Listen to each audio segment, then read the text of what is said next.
Hello again. There's so much to say tonight. I'm back at my parents' house for the evening, and I have a little sweet potato. I'm gonna make sweet potato fries as we have a little discussion here. But I guess what's on my mind first and foremost is I talked to my twin brother for the first time in a really long time. For the past 6 years, since he moved out when we were 18, our only conversations have been very brief and based in like necessity. And there has been no relationship, and I understand why. And perhaps I'll get into that later on in the video, but as of right now, I had a beautiful conversation with him, and I connected with him in a way that I've been waiting to do. That is the little air fryer notifying me that it's ready for my little sweet potatoes. But yes, we connected tonight in a way that I have only imagined, have only been longing for, and didn't even know was possible.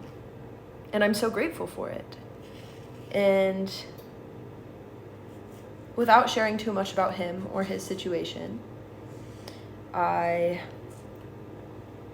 will say that he went overseas, kind of for religious reasons and also just personal reasons, and he was there for 10 days, and upon coming back home to the United States, he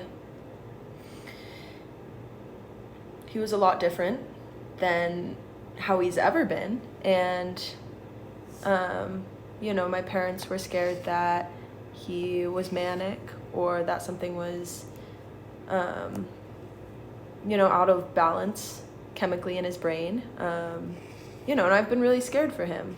I understand what they're saying, and from what they've told me, it sounds scary. And so I've been waiting to talk to him, and I talked to him tonight, and the way that he explained it to me made so much sense. He's so smart, he's so logical, and he's such a beautiful person. Imagine me as a man, a 6'3" man. But whether it's because we're twins, or whether it's because we grew up in the same household, or just simply because we're people, I understood what he was saying, and I understood him in a way that I don't think most people, if anybody in his life, has understood him. And he walked me through his thought processes, and he walked me through what happened when he was overseas, and I learned so much about him, and it was beautiful. It was really, really beautiful. Give me a moment to put a few little fries in the air fryer, and I will be back in just a moment. All right, I'm back again. But yeah, I think my parents' biggest fear right now, and understandably so, is that my brother is acting different than he's ever acted before. He's never spoken the way that he's speaking, and he's never moved with such intention and vigor and life and happiness. And so it's new and it's different.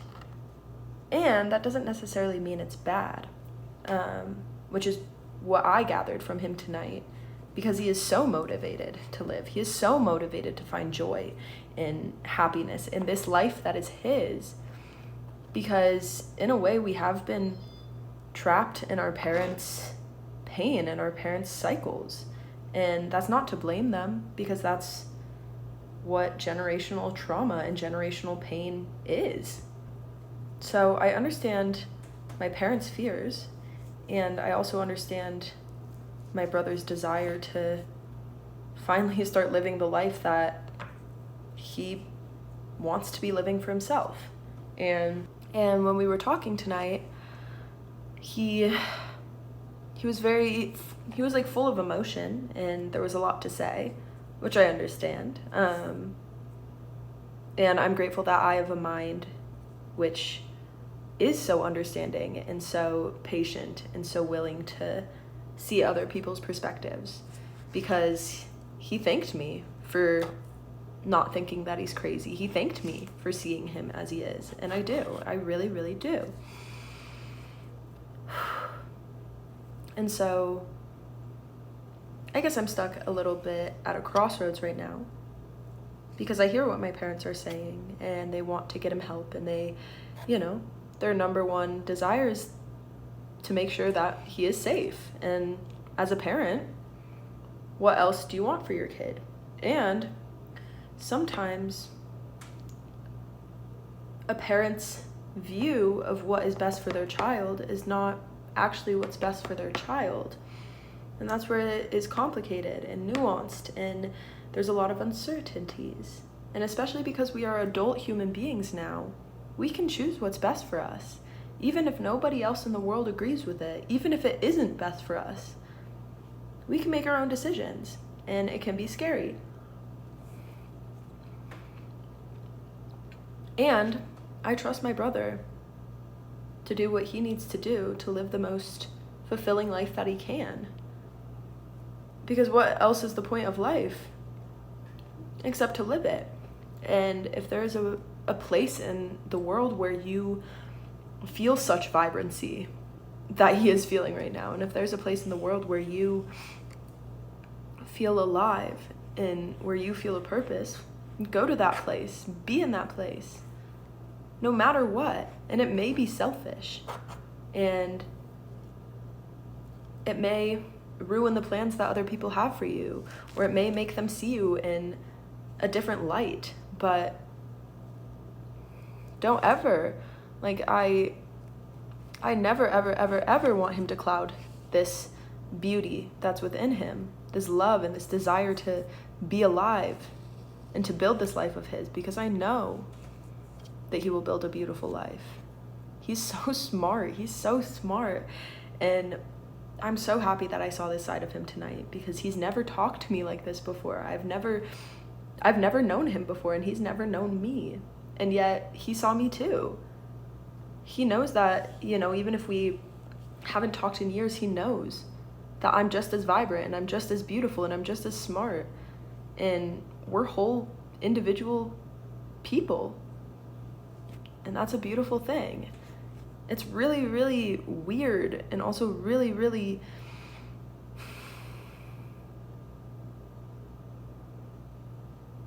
peaceful to grow up and to see your siblings grow up and become real people. That's not just my sibling. That's a whole individual who's going out into society, and he's gonna create a family if he wants to have a family, and he's going to fall in love, and he's gonna write or dance or sing or become a politician, or there's so many possibilities, and that's a whole human being, and I love him, and I hope he feels this love that I have for him, because I feel the love that he has for me. And it's beautiful feeling that. It really is, after such a long time. Also, my silly little sweet potato is coming along. I forgot to wash the outside of it, and the peel kind of tastes like dirt. And the skin kind of tastes like dirt. Actually, that piece was really good. But, what's a good meal without a little bit of dirt in it? What's a good meal without a little bit of trail spice? So we call it. Anyways, a lot of things are changing, and a lot of things are adding up, and a lot of things don't make sense, and a lot of things make sense. And God, this human experience is so beautiful. This human experience is, it's an unimaginable color. It simply cannot be predicted. It simply cannot be summed into a book or a song or a poem or a movie. I mean, we can try. A part of life can be summed into a movie, but there's so many of us, and there's so many different experiences, and there's so many different feelings, and all of it can change and change again and change again. It's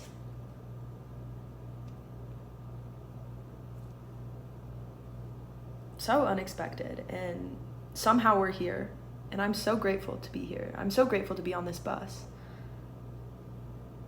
with all of you, with any of you.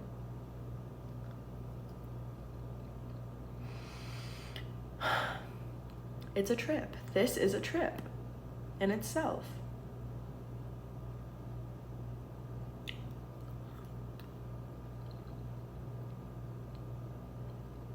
Like, you cannot tell me that that life in itself is not like a psychedelic experience of sorts.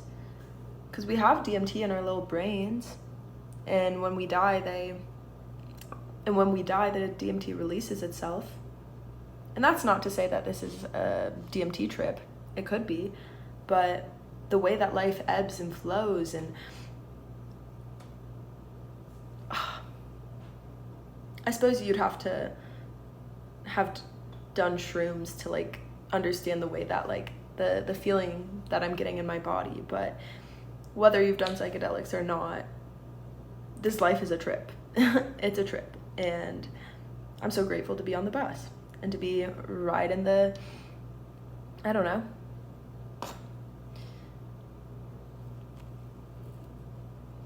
and to be taking whatever form of transportation that moves us through our individual journeys of life and also brings us together. How beautiful is that? Oh, and this is back to human connection. I think the root of, honestly, everything, I think the root of a lot of things that I'll talk about on here go back to human connection and connection to nature and connection to the spirits and connection to ourselves. Connection is imperative. I think when we feel like genuine connection, we can also feel peace through that genuine connection. And perhaps I will dive into connectivity. But first I'll put the rest of these sweet potatoes in the air fryer. My silly little sweet potatoes are frying in the air fryer, and I suppose I'll tell you that it's a little difficult being in the house where I grew up. It's beautiful. It's a beautiful home. And when I go to my bedroom, I do feel comforted because I spent so many nights there. Because I grew up there. That was my childhood. I looked at those walls every night falling asleep. And I woke up to the sun shining through those same windows. It's beautiful. And it's, what's the word? Not melancholy, but, well, maybe a bit melancholy. It's a bit bittersweet. And also being here, beyond the physical elements, it's a very emotional space, because physical spaces hold history, they hold emotion, they hold trauma, they hold pain, and they hold love, and they hold peace. But a lot of emotions are coming up here, especially after having that conversation with my brother in this home. My mind is racing, and at the same time, it's completely blank. I can feel my body is like a little on edge just being here. And after all of that, it's a weird experience. because in a lot of ways you cannot heal in the environment where you were hurt. You just can't. And I think it makes sense why my brother wants to leave so badly. He was really, really, really hurt here, and he really, really, really hurt a lot of people here. And so it makes actually complete sense why he wants to leave. And perhaps he's doing it in a haste, and perhaps he's not thinking it fully through, which honestly, it sounds like he is, but all I can say is that it makes sense, and I support the fact that he wants to build this life for himself. I support him in all that he wants to do, as long as, you know, he's not hurting himself, as long as he's not hurting other people. And yeah, as long as his goals are benefiting himself, then I support that, and I will be here for him. Pause. My sweet potatoes have finished frying. They do look a little silly because they stuck to the bottom of my bowl, and I also didn't know how to fry them without putting them in a bowl, but meow. All right, a little taste test.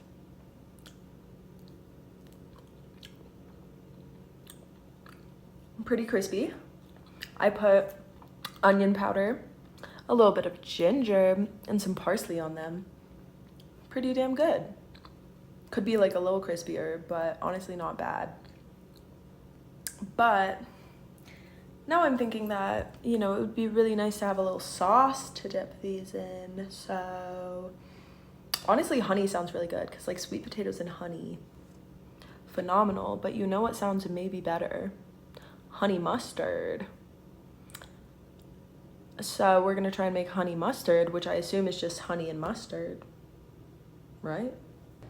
All right, I have some good old yellow mustard, and I have some Colorado honey. It's a little crystallized, but this is the only honey that my mother has, so we'll work with it, unless it simply doesn't work with us. And in that case,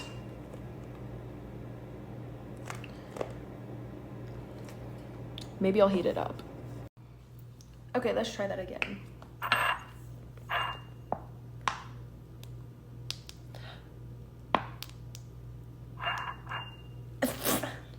Okay. Ah! It just farted on me. Okay, we have our honey.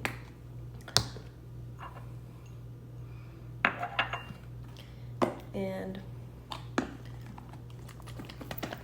oh my gosh, I hate using ketchup, and when you forget to shake it and then the ketchup water comes out. Okay.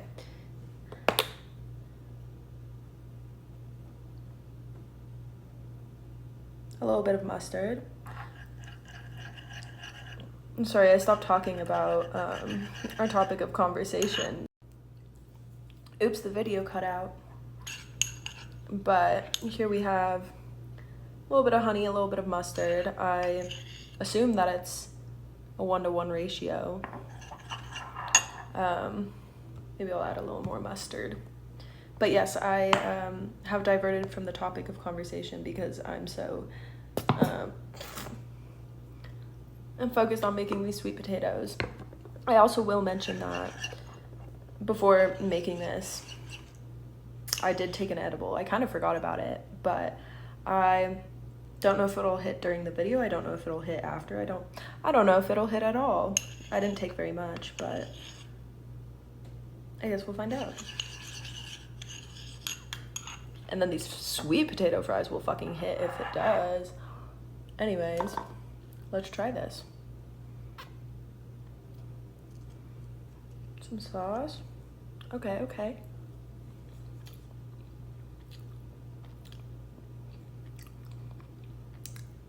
That was quite phenomenal, actually. That was quite fantastic. I think a little more mustard would go a very long way.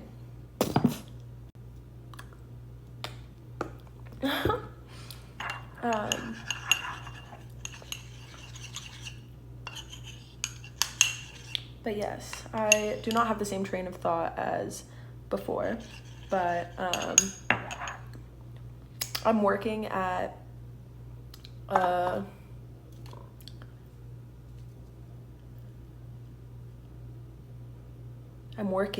acute care center, and I started a few weeks ago, and I really, really, really, really like my job so far. Of course, there's parts of it that feel mundane or, I don't know, kind of annoying or boring or whatever, as a job is sometimes. And I'm also learning so much. There's a lot of variation within this job. Every day is different. I'm excited to meet the patients every day. It's wonderful, and I'm learning so much about how to talk to people who are going through crisis, how to talk to people who are feeling big emotions, how to help them build healthy coping skills and, you know, move forward in a more healthy, directed way so that they can live the lives that they want to live. That's the whole point of all of this, is to live the lives that we want to live, because we are alive. And it wasn't our choice to be alive, but we are alive. And some of us are choosing to be alive, and some of us really don't want to be, but, you know, we are. And so it is my duty to help people live the lives that they want to live in the best way possible, to the best of my ability. And so that is what I will do. And there's a whole range of different types of people who come in, and it's very interesting to interact with someone who's going through active psychosis, or I don't know. It kind of is sad seeing someone going through withdrawals, but it also means that they are getting better. You have to get worse to get better sometimes, so I'm proud of them.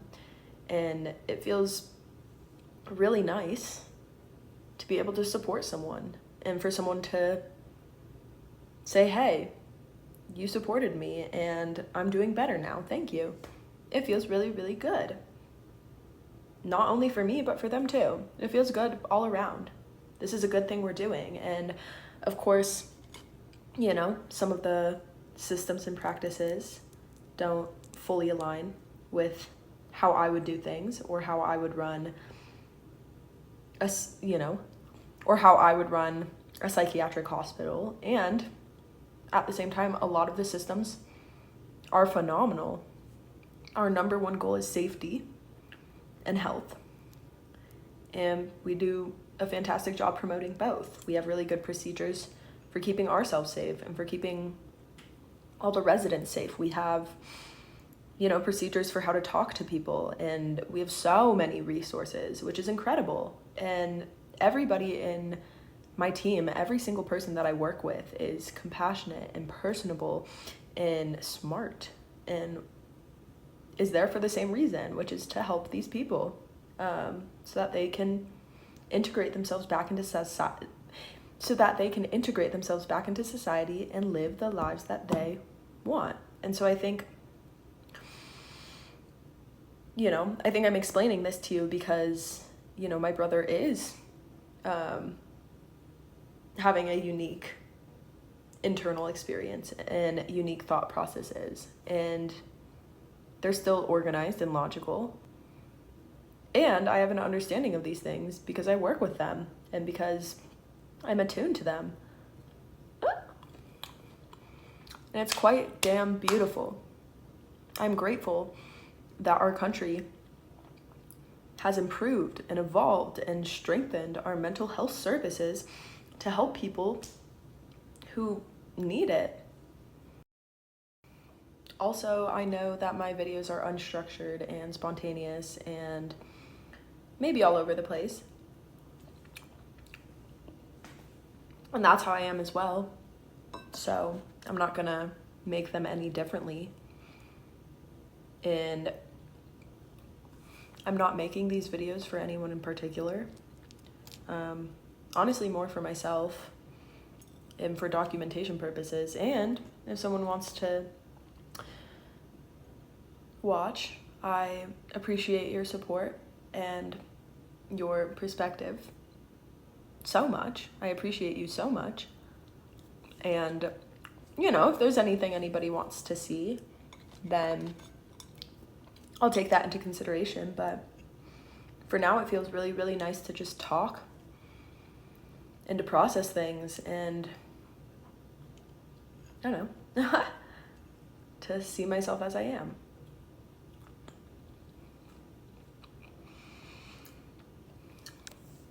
So I guess to close this video, I'll say that I'm very, very, very, very grateful for my brother and for my family and for myself. And I'm grateful for the privileges that we have in our identities and economically. And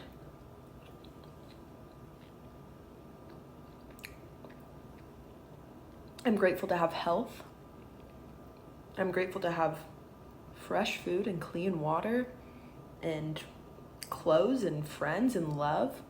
I'm so grateful for this life. And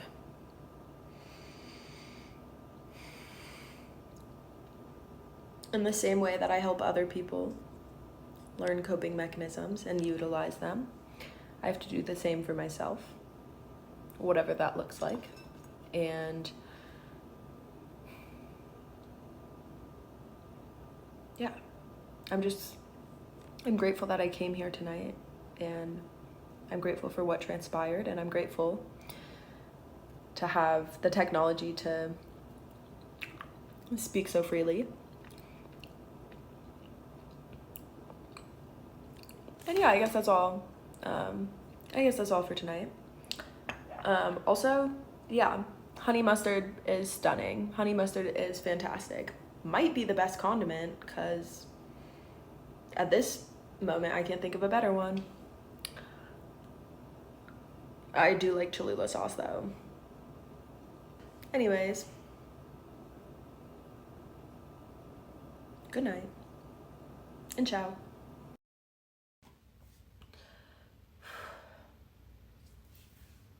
I finished filming the video and ate the rest of my fries, and I don't know, I just came to sit downstairs and I find myself sitting on the floor sobbing for my mother. She's 2 stories above me, and just thinking of the pain, the amount of pain that she's been through. Because she hides behind herself. She says that she has had such a beautiful life and loves life. And I know that she does, and she means it, but at the same time, I see how sad and anxious and how much pain she's been in through all of this. And I wish she'd just be honest, because I feel that, and I've had to live that pain. She pushed it aside for so long, but life is not easy. Life is not always fun. Life is not always what we dream of. And I hope that it can be. I hope with everything in my heart and my soul and my being that it can be, but life is life, and it's unexplainable.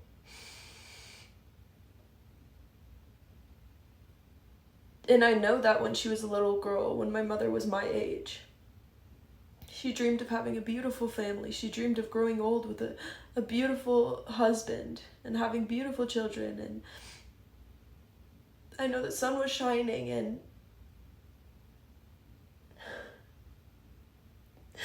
I know that in that dream we all loved each other.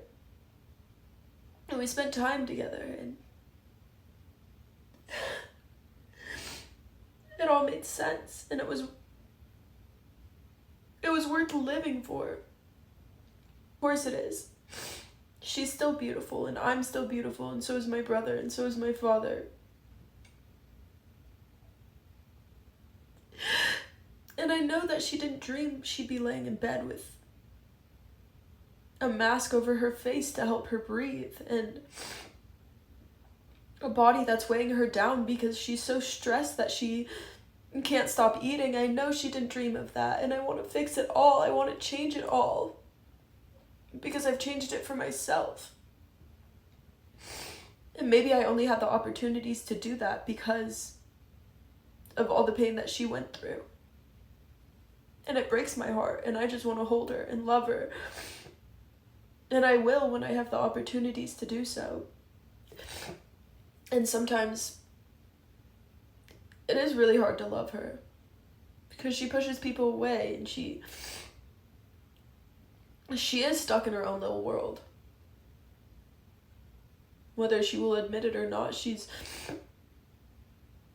been hurt so much that her brain thinks in certain patterns and sees the world in a certain way that doesn't always align with what's happening, and that's fears, and that's anxieties, and that's beliefs, and it's so hard. And I hope nothing bad happens to my family, because it feels like things are changing, and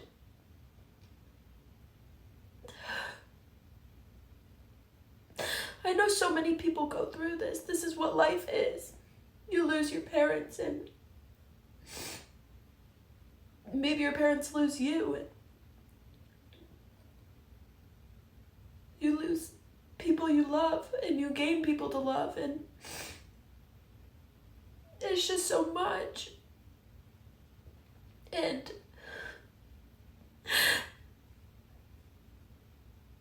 I know that tomorrow morning I'm gonna have lunch with my mother and my father, and I'm gonna be there, and I'm gonna be present, and I'm gonna love them, and I'm gonna see them. I'm gonna see them as they are, and I'm gonna hold them in my arms. Physically, I'm gonna hold them in my arms, and I'm gonna tell them that I love them. And for now, that's okay. Because if I think too much into it, it breaks my heart. I can't handle it. I can't handle the thought of losing my mommy, and I can't handle the thought of losing my daddy. Oh, and I know that there's a future version of myself who is feeling that, who maybe doesn't have a mommy, or who maybe doesn't have a daddy.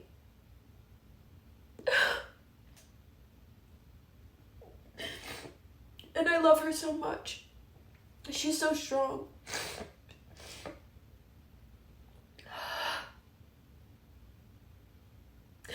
And I think the thing that's breaking my heart the most right now is that I'm actively watching my mother hurt herself. We went on a trip to Israel, and it was beautiful. It was the most beautiful thing I've experienced. It was beautiful. And on that trip, she told me, she said, I'm ready to change my life. I'm ready to come back and be healthy and transform. And oh, I want it for her so badly. And we came back, and life is the way that it is, and my brother's going through what he's going through, and she's not making time for herself. She's not being healthy. She told me that she weighs the most she's ever weighed in her whole life, and that breaks my heart. I wish I could just go into her brain for a minute and help her and change her habits and fix her life, but I can't. I can't. And it hurts to actively see her hurting herself, partly because of us, and partly because she doesn't have enough energy, and I don't want to see her decline. I want to stop it right here, and I want to start over, and I want to change her life. I want her life to change. I want her to become the vibrant person that she once was. I want her to become the vibrant person that she now can be. And as much as I want that, I can't do that for her. Not only because, you know, we can only do that for ourselves, but also because, you know, for my own sanity, I cannot be my mother's therapist. I cannot heal my mother. My mother cannot be the center of my life anymore, and that breaks my heart. But I'm the center of my life now, just as she's the center of her life. But also, when you have kids, you have to give up some of yourself. You have to give up a lot of yourself. And that's really hard. And perhaps if I choose to have kids of my own, I'll understand her even more. But it's just, it's so much. It's so much. And I haven't cried like this in a long time. But I needed to release that. I needed to release those emotions and those thoughts and those tears. And this will pass. And we'll move forward, but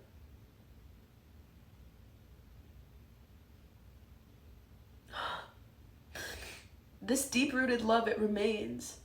And that's what all of this is coming from. It's love. I love these people.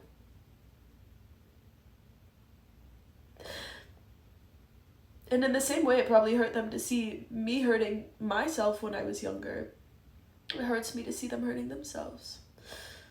So the best that I can do as a healthy human is to support them and give them my advice when they ask for it, and to love them and to be as kind and compassionate as possible. And even though I am the center of my universe, I have to let myself go a little bit when I'm around them. You know? Do some things that I don't really want to do.